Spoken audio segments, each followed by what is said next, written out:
ساعي وامنح الناس حبك بيض الله قلبك بيض الله قلبك كن سموحا لخصمك تلقى خصمك أحبك بيض الله قلبك بيض الله قلبك واحتفل بالمودة إنما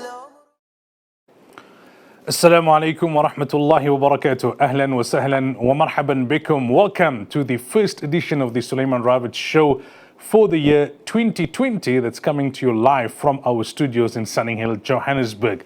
Now, over the last few weeks, there's been no interruption in terms of the program, but it was pre-recorded programs that we put together in November and early December last year so that you could continue to follow the program during the break and the holiday period. But this is the first Friday that we are back with you live from our studios here in Sunning Hill, Johannesburg. Wherever you may be, you may be sitting in your bedroom this evening, you may be sitting in your lounge, you may be sitting in your study. I don't know. Perhaps some people in this part of the year, January, hectic, getting going. Maybe you're still at the office. But wherever you are, I hope that you had a good break during the December holidays. And that you spend some constructive time recuperating, revitalizing yourself, and you spend some quality time with the kids and with the spouse and with family and friends, and you did some fun and relaxing yet constructive things during the holidays. But yeah, it's interesting, isn't it, how life works? For so long we talk about the December holidays. It's coming, it's here, it's almost here. And then it's come and it's gone, and 2019 is done and dusted, and we're already, almost 3 weeks into January of the year 2020 before we realize 1 month will have bitten the dust, if we can say that way, and we'll have 11 months of the year left. From the spiritual perspective, from the Islamic perspective, it's about 3 months for the month of Ramadan. Towards the latter part of April will be the first fast, the first Taraweeh, subhanallah. So yeah, the caravan of life continues to go on, it continues to move. You take your breather, you take your holiday, you take your leave, you take your break. When you come back, you got to get back into the groove of things, you got to get back into the cycle, because life moves on and life does not wait for anybody. Yes, so during December we had those wonderful showers and rainstorms and cloud bursts. And then we hit the heat waves in between, so it's been fluctuating. And today has been another nice warm day. This evening, Friday evening, is nice and warm. I hope that you're warm at heart as well, and that you're going in with that very warm feeling into this first working weekend, or the first weekend after a working week, if we can put it that way, with the schools having opened on Wednesday. Now, many people may have returned to work on Monday already. Some may have returned to work last week, Monday already. Some worked throughout the December period and will be taking leave at some other time. But there's a kind of definite increase in the tempo. I know that this week I've been doing training, very intense training, NLP. You may have heard of it, you may not have heard of it. Neuro-linguistic programming. It's a very technical kind of training for leadership. It's about understanding language patterns and understanding communication patterns, about changing in attitude so that you become a better communicator and a better leader. And I was leaving Lenasia in the early parts of the morning, because this is intense training from 9 every morning right till 6 in the evening here in Craig Hall. Which is just around the corner from ITV Studios. Monday and Tuesday, even though it was a working day, there was some traffic on the road. But on Wednesday, you could just sense there was something totally different. Very tragic what happened in Parktown High with that boy. 200 kids, they just come to the high school. They sent on an orientation camp. And there's a bit of a mishap in the water, and they don't realize that this boy is gone until roll call the next morning. Tragic, tragic, tragic. There's so many things we can talk about, but today we have chosen to speak about boosting your mental and physical health. So you've had your holiday, you've maybe picked up a few kilos, you've had a good break, 3 weeks, 4 weeks, whatever it may be. Why is it that you're still feeling lethargic? Why is it that you're not coming, you haven't come back, full of energy and full of vitality and raring to go, and your energy levels topping the charts. Why is it that you're still feeling down and tired and sluggish and lethargic? This is something that we are going to be discussing, not only in terms of January blues, but also in terms of how do you get your mindset in the right space to optimize on mental health and physical health as well. Now, our guest this evening on the program, joining us on the line from Cape Town, is Abdurrahman Kenny. He is a mental health programs manager at Pharma Dynamics. Abdurrahman, assalamu alaikum wa rahmatullahi wa barakatuh. Welcome to the program and shukran for your time.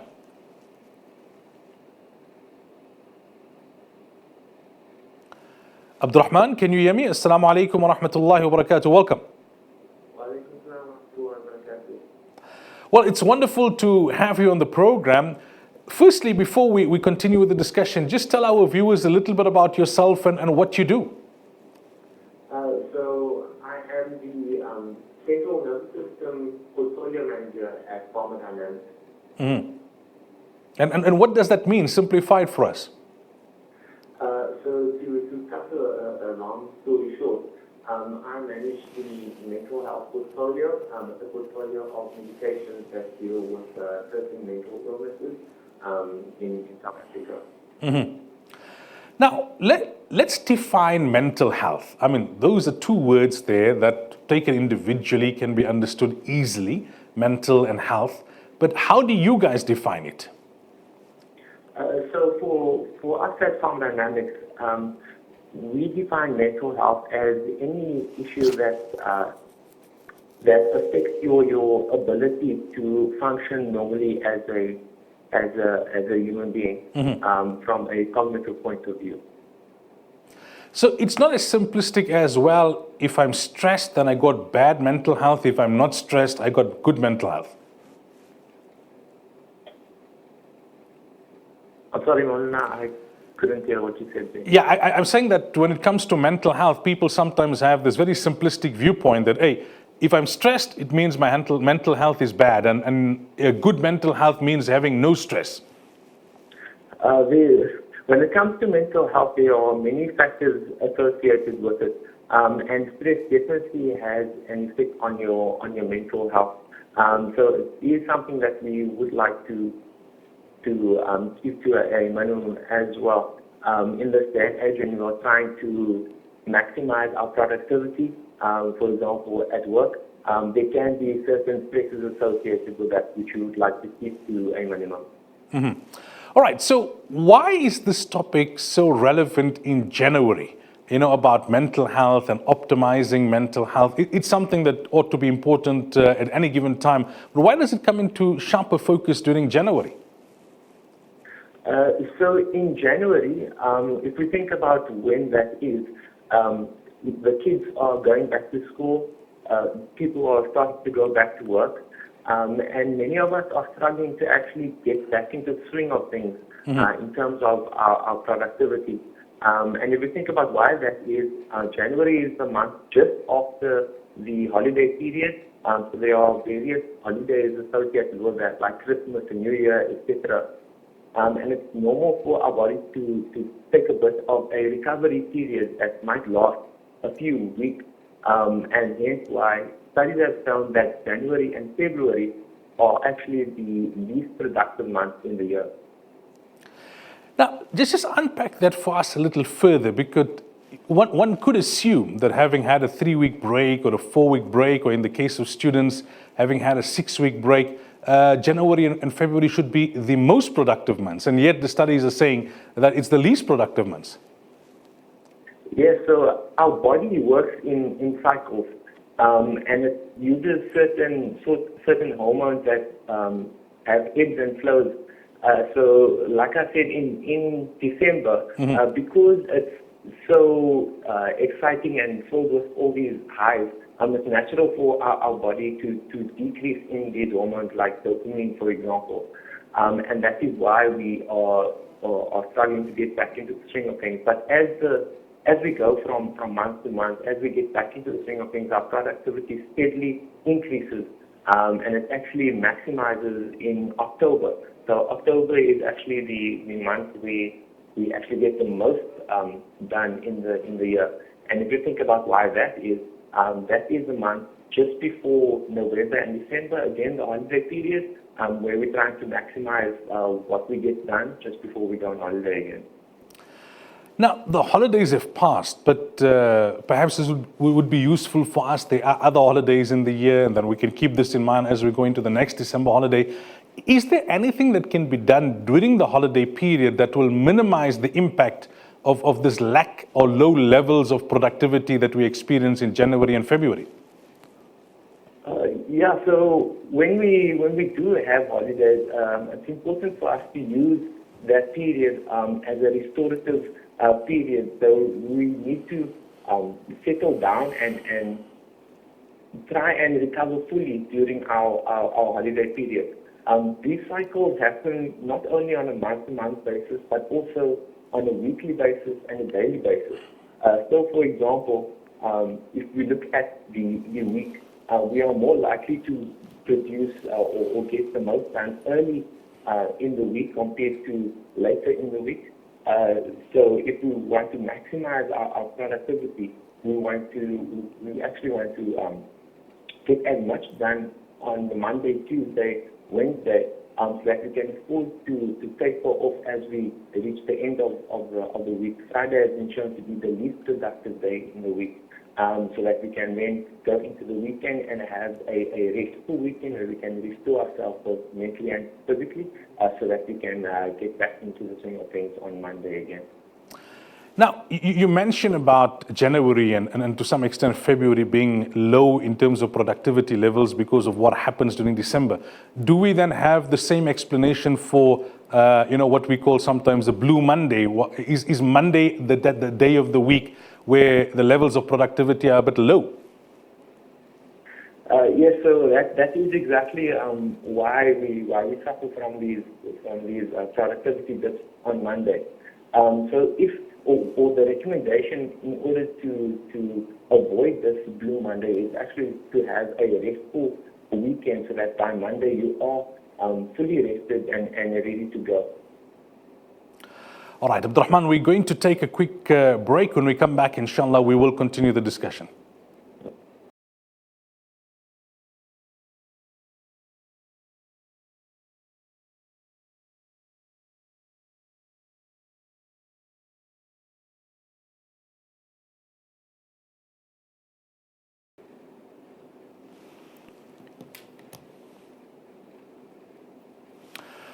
All right, welcome back. You are watching ITV, and this is the Sulaimaan Ravat Show. We are talking this evening about boosting your mental health. And our guest in the program this evening is Abdurrahman Kenny. He's a mental health programs manager with Pharma Dynamics. Abdurrahman, before the break, you explained about why we have this dip in the levels of productivity in January and February, and you gave us the explanation to that. Let's move on now to discussing what can we do. What tips can you offer us? People are in January now. They're back at the office. They have to get to grips with things.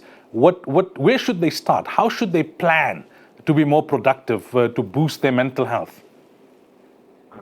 So, like before the break, we spoke about the dips on a monthly basis and a weekly basis. And to answer your question, I think we need to look at our productivity cycle throughout the day. So studies have shown that the morning is our most productive time of the day, and especially after our lunchtime period, that is when our productivity really starts to decrease. Mm-hmm. So in order to maximize our productivity throughout the day or on a day-to-day basis, one of the recommendations is to actually have a low glycemic index lunch. So an example of these types of foods would be fresh fruit, vegetables, lean meat, seeds, nuts, etc. And these foods will release energy slowly throughout the afternoon, instead of the sharp spike in energy and the strong dip as we go into that afternoon slump. So that is one of the recommendations. Another recommendation for those who cannot keep their eyes open, naps have been shown to be very powerful in terms of restoring our cognitive abilities throughout the day. One of the most important things to remember when it comes to these naps is the duration of these naps. So the recommendation is to actually have it between 6 to 10 minutes, and in that way you can maximize the restorative effects of these naps without feeling too groggy when you do wake up again. And then the third recommendation is to actually get the blood flowing and release the endorphins through some form of exercise. So studies have shown that brisk walking of up to 20 minutes can release those endorphins and definitely give us that cognitive boost that we might need going into the later hours of the afternoon. Various forms of exercises can be used, like I mentioned, a brisk walk, or for those who want to go for a lunchtime gym session. That is also a very good recommendation. Now, to come back to what you mentioned there first, and that is about the naps. Now, we all know about the qaylula, the afternoon sleep, or some refer to it as the siesta, others refer to it as the power nap. But you're talking about more regular, shorter duration naps. How many in a working day cycle? If you're working 8 to 5 or 9 to 5, how many of these power naps of 6 to 8 minutes should you have? Is it something as simple as just putting your head back on your chair and then closing your eyes for that duration? Yes, so like you said, the recommendation is to have these regular naps because our bodies are actually incapable of going 100% for the entire day. So regular naps every 60 to 90 minutes. I wouldn't say it doesn't necessarily have to be naps where your eyes are closed, but just a break from your work. So any break can be, for example, stepping away from your desk, having a quick conversation, listening to some form of music. Any form of just breaking from your concentration for about 5 minutes would be sufficient.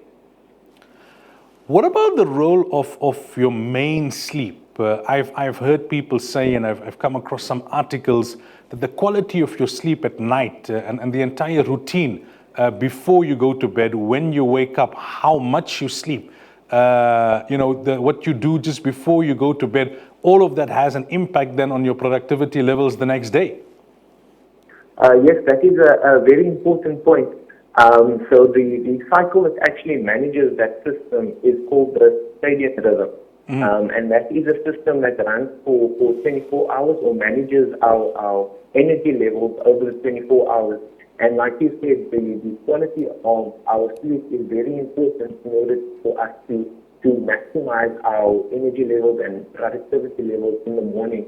Where, like I mentioned, in the morning we are most likely to be our most productive, depending on the type of rest that we had the night before. Let's talk, Abdurrahman, a little bit about food and the role that food plays when it comes to a person's mental health and how energetic the person feels and how productive the person will be. What kind of aspects would you like to highlight there when it comes to what we eat before the working day, after the working day, and during working hours? So when it comes to our diet, we can classify foods into two main categories, which is either low glycemic index or high glycemic index. And if we want to maximize our productivity, the recommendation is to stick to low glycemic index foods, and this will release the energy throughout the day slowly, rather than giving us the highs and lows that we are trying to avoid as we try to maximize our productivity and our energy levels throughout the day. Are there specific foods that you would recommend that, if you're feeling a bit sluggish, then go and have a bite of this or go and have a bit of this in order to get a bit of a quick boost? Yeah, so when it comes to low glycemic index foods, some examples of it would be lean meats, seeds, nuts. All of these foods release energy very slowly. And then the things like fruits and vegetables, because it has those natural sugars in there, it will give you that energy boost as well. But it won't give you that crash that refined sugars would give you.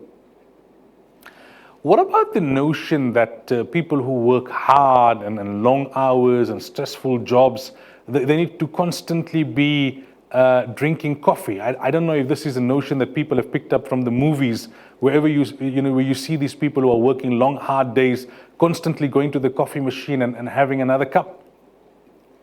Yeah, so in coffee, the active ingredient is caffeine. So caffeine is a stimulant that can stimulate your body and your mind so that you can keep going for a little bit longer. What we want to try and do is to, even though we are using the caffeine as a tool, we still need to rest eventually. So we cannot keep going at 100% throughout the day because it can lead to burnout, which can eventually lead to actually mental illnesses like depression and anxiety. So we would like to make sure that we do not fall into the trap of burnout. Now, you also spoke about walking, right? The one example you gave is during lunchtime, you can take a nice walk, or you can go to the gym. But for those perhaps who don't have that luxury, depending on where their workspace is located and that kind of thing, would a simple, walk or, up and down one or two floors, will that make a difference? Or just standing up and walking around the office space for a while before you come back to your desk? Yes, those are very good recommendations. I just gave those recommendations off the top of my head. But the big idea is to just get the blood flowing. The key is to get the blood flowing. Even if it means you are just stretching while you are still at your desk, anything that will get the blood flowing will release those endorphins, and those endorphins will then give you that energy boost that you might need. I also read, I think, in some of the advice that you guys put online about working in sprints. Explain that concept to us.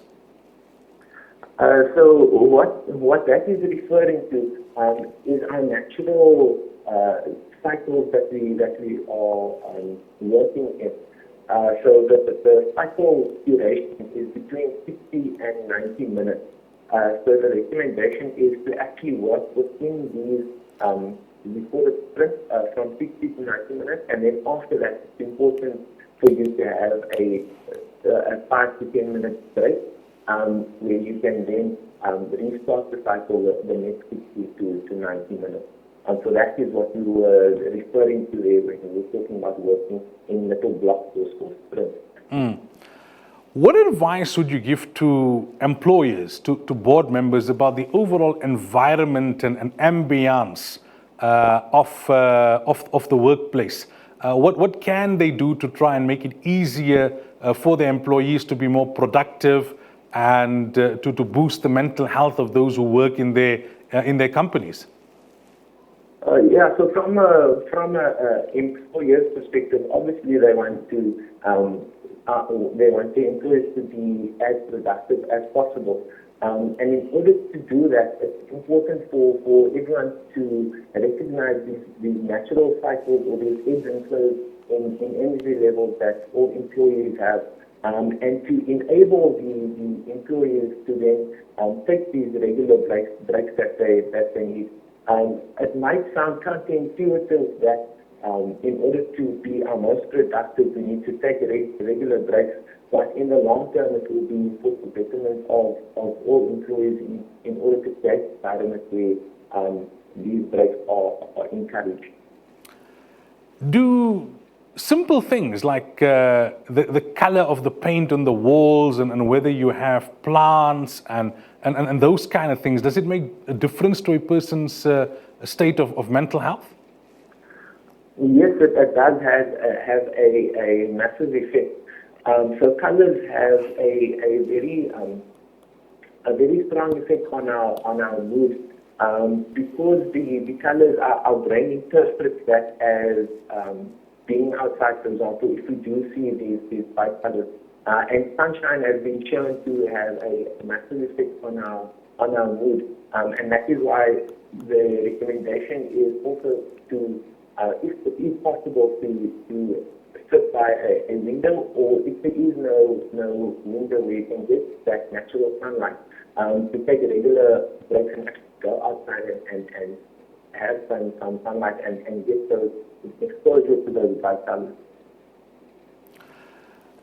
If a person is not necessarily feeling tired, but they are feeling distracted, is there any suggestions you can make in terms of quick, simple mental exercises to hone in your focus?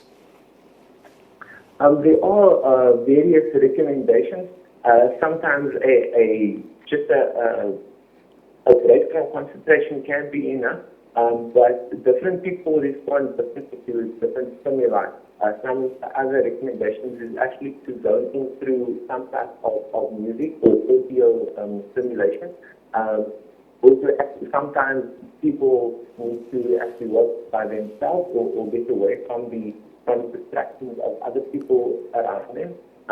But the responsibility of each person to find something that works for themselves.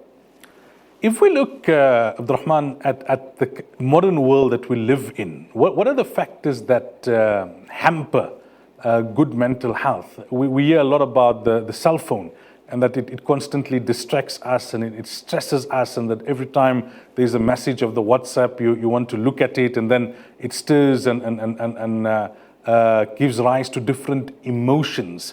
How should we be managing technology in order to remain focused and to have greater levels of mental health and productivity in the workspace? Yes, so technology comes with living in the year 2020. But all these technological advances, yes, it has its advantages depending on how we use it. And it's important for us to use these technologies in moderation. So there are various ways that we can actually manage our use of these technologies like cell phones and social media, etc. Like you said, social media has actually been shown to have a effect on our mental health, especially if we think about our youth and how what they see on social media is what they perceive everyone is actually going through. A lot of us actually portray our lives to be perfect on social media, and that is what people tend to compare their lives to, and that has been shown to have an effect on people's mental health. We know that it's not only the beginning of the new working year now in January, it's also the beginning of the new school year. You've mentioned a number of tips and you've made a number of suggestions and you've listed a number of recommendations. Is there anything beyond that we should keep in mind when it comes to young adults, teenagers, kids in the school environment to keep their mental health strong and to ensure that they remain productive for a greater portion of the day? So the recommendations for the kids are pretty much the same as the recommendations for adults. So if I can just summarize it, the recommendations is to have a well-balanced diet. It has a massive effect on our energy levels. Make sure you have regular breaks such as naps, etc. Every 60 to 90 minutes. And then make sure that regular exercise is part of your daily routine. It doesn't matter what type of exercise, as long as you are getting the blood flowing and releasing those endorphins on a daily basis. And then finally, Abdurrahman, before we conclude the discussion, we spoke about productivity in the workplace and the importance of optimal mental health in the workplace. You know, the day comes to an end, you come home. What advice would you give to our viewers? What should you be doing at home after working hours before you retire to bed in order to ensure that you remain productive and that your mental health is strong? So at the end of the day, like we've been speaking about, our productivity levels work in cycles. So after a hard day at work, it's important for us to then have a resting period, a proper resting period when we do come home from work, so that we can be refreshed when we do come back to work the next morning. For those who are think that they are suffering from burnout, which can lead to various other mental illnesses, and they feel the need that they want to speak to a professional, then Formula Dynamics does have a toll-free helpline, which is manned by trained counselors who are available 7 days a week from 8 a.m. to 8 p.m. And if I can just share the number with your listeners, Yes. It is 0800 205 026. And like I said, it is a toll-free helpline, so for those who do feel that they would like to speak to a professional, then we do encourage those individuals to make use of the resource. Abdurrahman, shukran so much for your time this evening and for joining us on the program. We really appreciate it. All the best. Afwan. Assalamu alaikum wa rahmatullahi wa barakatuh. Wa alaikum salam wa rahmatullahi wa barakatuh. That was Abdurrahman Kenny. He is a mental health programs manager at Pharma Dynamics, and he joined us on the program this morning to talk about how to improve your mental health in the beginning part of the year, because January and February are seen as the months when productivity levels are low because you're coming out of that holiday period, and he shared some very important tips with us. We'll take a break. When we come back, the program continues.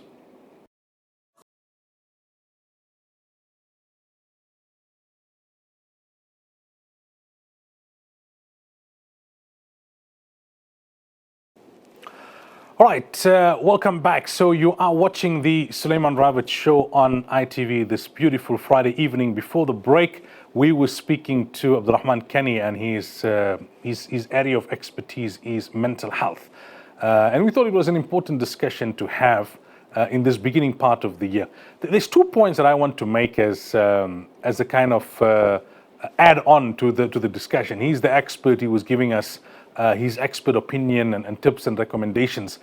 The one is, we know, لا أقلك التدبير. There's no intelligence like planning. You see, if you plan your daily routine, if you plan your daily itinerary, then you are less likely to be stressed. You plan that, this is going to take me this much of time. I need to start it at around this time, give or take maybe another 10, 15 minutes, 30 minutes. Let me cushion in an extra half an hour there. So you know that this needs to be done. It needs this much of time to be done, and I'm going to do it. So you're pretty relaxed going into it because you've planned for it. You've apportioned a adequate amount of time for it, and at the same time, you're not working in a haphazard way. You've got things written out or typed out that this is what I'm going to do for my day. My day is starting, if I get to the office at 8 o'clock, by 8:15 I want to be settled in. This is what I'm going to do. And your energy levels are at their peak in the early part of the morning. So you do that which requires the most energy and that which is the most difficult first. One of the big mistakes that we make is we tend to do the easier things first. Okay, let me answer a few emails. Let me check up on a few WhatsApps, the usual things. And now when your energy levels start to wane, you start to panic now because the key things, the important things that you ought to have done for the day, you have still not done. Now you go into it a bit panicked, a bit rushed, a bit anxious, and then your energy levels are also now starting to dip, starting to decline. So get going. You must have a plan. Some say that before your day closes, you must already plan for the next day. Or before you arrive to the office, you must already know what you're going to do. Have a strong mental picture of it. Not just a picture, but a proper structure to your day. This time this, that time that. Or have it written down. I have it noted down on my laptop, and I use the Evernote, so you can access it from your laptop. You can access it from your cell phone and other devices as well. So when I go into the office, I usually do my program first, right, the breakfast show. But I know once I come off the breakfast show, I go for a walk around the block, just to stretch and get the blood moving and get the muscles, a little more flexible and that kind of thing. Then I sit down and I have breakfast because I don't have breakfast before the program.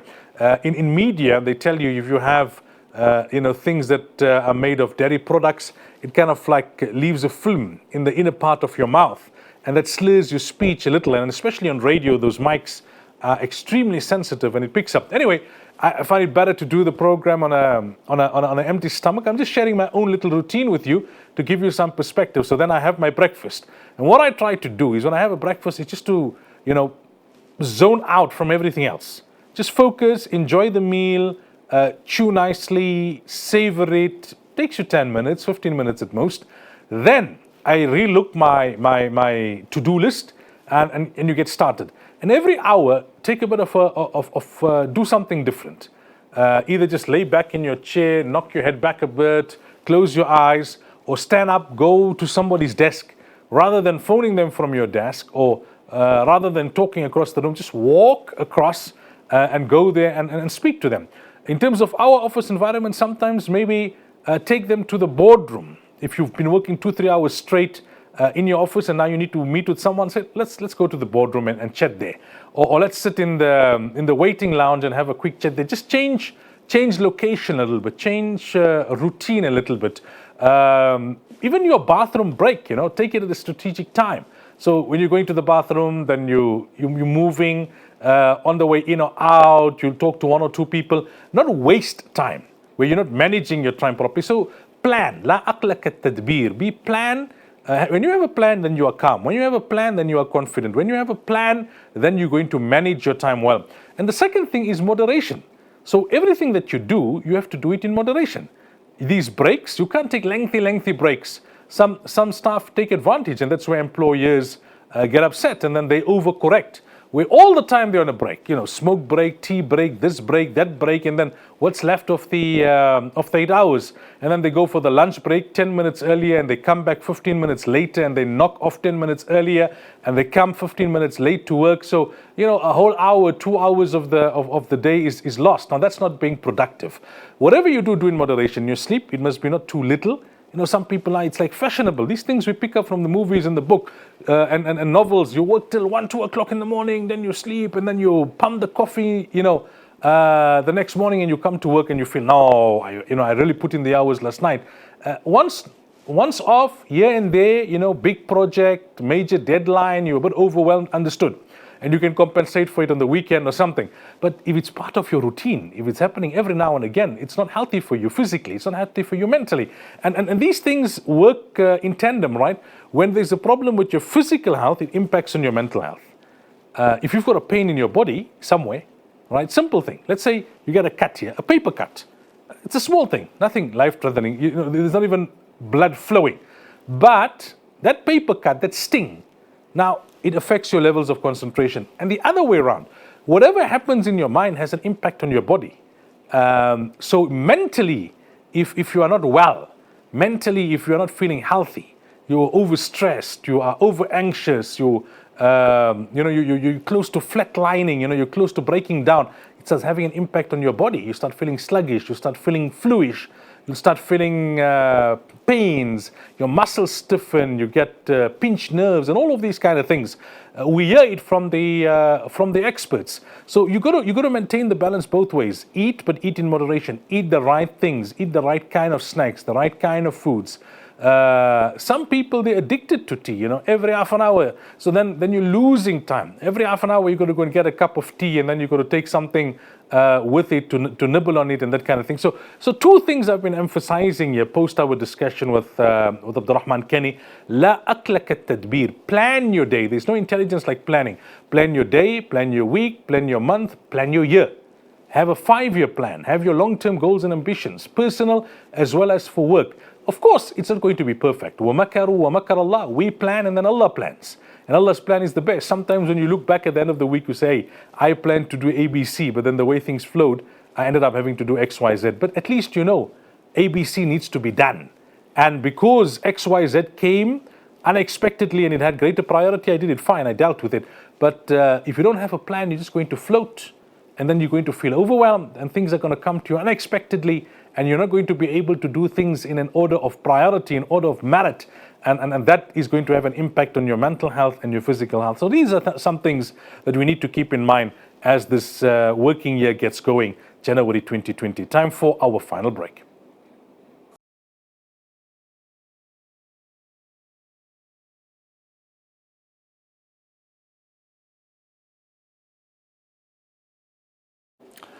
All right, welcome back. We go into the final few moments of the program. We've been focusing on mental health and physical health, but more on the mental side of it and being productive and being focused in January.